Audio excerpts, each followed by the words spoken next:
ሰላም ጤና ይስጥልኝ የተወደዳችሁ ተመልካቾች እንደምን አላችሁ? አሁን የምገኘው ለገሃር ላይ ነው፣ የቀድሞ ባቡር ጣቢያ አካባቢ። እዚህ አካባቢ ላይ እንግዲህ ጊፍት ሪል እስቴት 85000 ካሬ ላይ ያረፈ ኮምፓውንድ አፓርታማዎችን እየገነባ ይገኛል። በዚህ ቆይታችን ግንባታው ምን ላይ ደረሰ፣ ሂደቱስ ምን ላይ ነው የሚገኘው የሚለውን በሰፊው እንመለከታለን። እንደምታውቁት ለገሃር ብዙዎች የሚመኙት አካባቢ ነው። ለኢንቨስትመንት ለመኖሪያነት እጅግ ምቹ አካባቢ ነው። ይሄንን ባለን በቀሪ ቆይታችን ሙሉ ለሙሉ አሳያችኋለሁ። መልካም ቆይታ።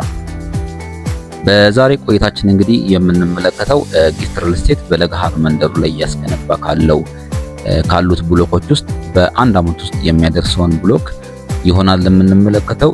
ይህ ብሎክ ሙሉ ለሙሉ ስትራክቸሩ ያለቀ ሲሆን የፓርቲሽን እና የቻክ ስራዎች እየተሰሩ ይገኛል ማለት ነው። በዛሬ ቆይታችን እንግዲህ ባለ 3 መኝታ ቤት 164 ካሬ ሜትር እና ባለ 2 መኝታ ቤት 108 ካሬ ወይም ደግሞ ትንሹን ካሬ የካሬ አማራጮችን እናያለን ማለት ነው። ባለ 2 መኝታ ቤት ምክንያቱም 141 ካሬ እና 108 ካሬ ነው ያሉት። ትንሹን 108 ካሬውን በዛሬ ቆይታችን እንመለከታለን ማለት ነው። ይህ የምናየው ቤት ባለ 3 መኝታ ቤት 164 ካሬ ሲሆን እንደምታዩት እንግዲህ ሰፊ የሆነ ሙሉ ለሙሉ ብርሃን የሚገባበት ሳሎን ነው አሁን እያየን ያለነው። መንገድ ዳር ነው የሚገኘው፣ ኮምፓውንድ ውስጥ ነው ያለው። ስለዚህ እጅግ አሪፍ ቦታ ነው ያለው ማለት ነው። ይሄኛው ባልኮኒ ነው። ሁሉም ባለ 3 መኝታ ቤቶች የራሳቸው ባልኮኒ ያላቸው ሳሎናቸው ማለት ነው። የሚያምር እይታ ጋር ከነፋሻማ አየር ሙሉ ለሙሉ ብርሃን የሚገባበት ነው ማለት ነው። እንደምታየው ሳሎኑ ሰፊ ነው። የተንጣለለ ሳሎን ያለን። ቀጥሎ የምናየው ደግሞ የኪችን ቤቱምና የስቶር የምንጠቀመው ነው ማለት ነው። እችኛው የምናያት ለስቶር ወይም ደግሞ ለላውንድሪ ሆነች። ይህ ደግሞ እንግዲህ የምታዩት የኪችን ቤት ነው ማለት ነው። ሁለቱ ስቶር እና ወይም ደግሞ ላውንድሪ ሩም እና ኪችኑ የተያያዘ ነው ማለት ነው። እንግዲህ እንደምታዩት ኪችኑ የራሱ የሆነ ናቹራል ቬንቲሌሽን ሲስተም ያለው ነው። አየር በበቂ ይገባበታል ማለት ነው። ምንም አይነት ወደ ቤት ውስጥ የሚገባ አየር ወይም ደግሞ የኪችን ሽታ ወደ ሳሎናችን አይገባም ማለት ነው። ከዛ በመቀጠል እንግዲህ እዚህ ጋር የሚኖሩት መኝታ ቤቶቻችን ሲሆኑ ይሄኛው 3ኛው መኝታ ቤት ነው። የልጆች መኝታ ቤት አለ ወይም ደግሞ የእንግዳ ማረፊያም ሊሆን የሚችል ነው። በጣም የሚያምር እይታ ነው ያለው። እንግዲህ እንደምታዩት ለገሃር ሙሉ ለሙሉ የለገሃርን እይታ የሚያሳይ ነው። ወደ ላይ ከፍ ሲል ደግሞ እይታው እጅግ በጣም እያማረ ነው የሚሄደው ማለት ነው። የቻክ ስራ የኬብል ስራዎች አልቋል ማለት ነው። ይሄኛው ባዝሩም ነው። ይሄኛው ደግሞ ሌላው ተጨማሪ ሁለተኛ ባዝሩም ነው፣ የማስተር ቤድሩም ማለት ነው።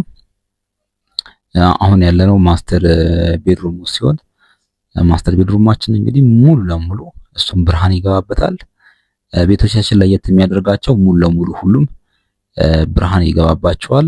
ምንም አይነት የብርሃን ችግር የለባቸውም። ምንም አይነት የአየር ችግር የለባቸውም። ሁሉም ቤቶች መስኮት ያላቸው ናቸው። ብርሃን አየር ይገባል ማለት ነው። ይሄኛው 3ኛው መኝታ ቤት ነው። እንደምታዩት ይሄኛውም እንግዲህ የሁላችሁ ሙሉ ለሙሉ ብርሃን ይገባበታል ማለት ነው። ቤትን እንግዲህ ዋናው ነገር ምንድነው?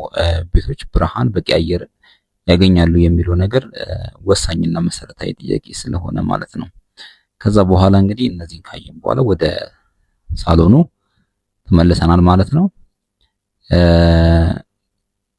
የኬብል ስራዎች፣ የምን ስራዎች፣ አብዛኛው ስራዎች ተጠናቋል ማለት ይቻላል። እንደምትመለከቱት እንግዲህ ይሄኛው ባለ 2 መኝታ ቤት 108 ካሬ ነው። ሰፊ ሳሎን አለው።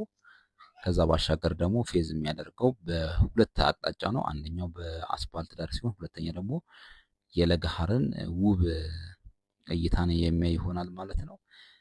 እዚህኛው ቤት ላይ ኦፕን ኪችን ነው የተጠቀምነው። ምክንያቱም በ141 ካሬ አማራጭ የክሎዝድ ኪችን ስራዎች እየተሰሩለት ያለ አለ። ሶስቱንም መምረጥ ማንኛውም ሰው ይችላል ማለት ነው። ከዛ ባሻገር ይሄኛው የምናየው ኮመን ባዝሩም ነው። እንደምታዩት በቂ የሆነ ብርሃን አለው፣ በቂ የሆነ አየር ማስገቢያ አለው። ይሄን ይመስላል ማለት ነው። በስተቀኝ በኩል ደግሞ የማስተር ቤድሩም አለ ማለት ነው። ይሄኛው የምንመለከተው ማስተር ባዝሩም ነው። በዚህ በኩል ደግሞ ማስተር ቤድሩም አለ ማለት ነው። በቂ ብርሃን በቂ አየር ሁለቱም ጋር ይገባላቸዋል።